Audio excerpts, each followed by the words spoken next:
Now that Dina can define her cost of materials, how will she determine her cost of labor?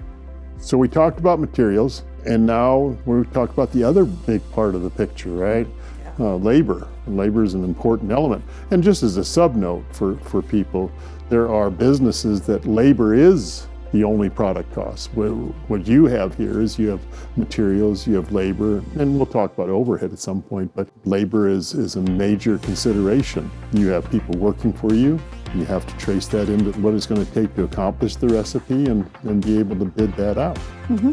So labor for me, it's not just what I pay the person as labor. The taxes and all the benefits that I have to pay also has to be included in that labor dollar amount per hour to make sure that we actually cover all the costs in labor. And you're getting it down to a fairly granular level. You had your materials and then you had your labor pretty much broken down by the piece. Correct. So the item that the customer wants me to make has the candied pecans and it has a pecan praline. And so I have labor in the candied pecans and I have labor in the pecan praline and I have labor in the finished part of making the ganache and everything and shelling and painting and labor in each step. So on my formula, I actually figure out how much labor does it cost to make the candied pecans. That way I know how much that component is. And then I also figure out how much the praline costs me in labor, down to, I know it takes me 30 minutes or 40 minutes or 50 minutes, whatever it is for that size of batch. I can know how much the actual labor is for that. All the benefits, all the payroll, all of that kind of stuff. What's that overall cost per hour? And that's how much I charge. And as you're managing those people, out of that labor, are you paying yourself or is that a different consideration? Oh, no. So when you're figuring labor, it doesn't matter if you're paying somebody else or you're paying yourself, you still have to figure that labor in.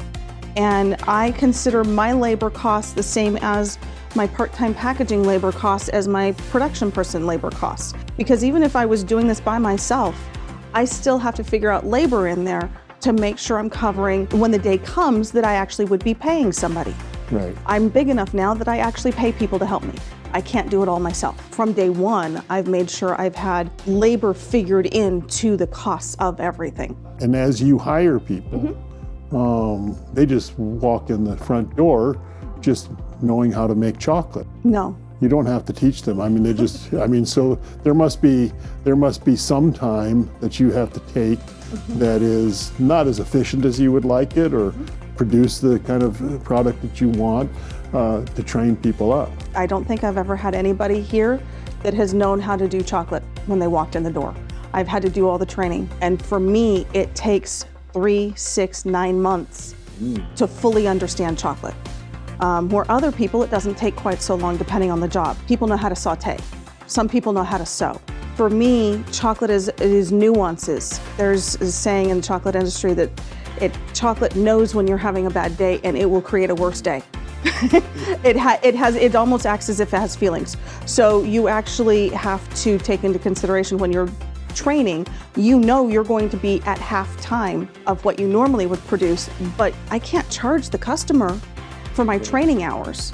Those training hours are my training hours I have to cover. Right. But even then, it seems like you would maybe have management issues or challenges between two employees that some may be more productive than others. Oh yes. So when you're talking employees, I've had employees that they work really, really fast. They get a lot done. They can get 300 plus bars made a day, but their loss rate is like 20%. Then I have an employee that she makes 200 bars a day, but her loss rate is 0.5%. So really, which one am I making more money with?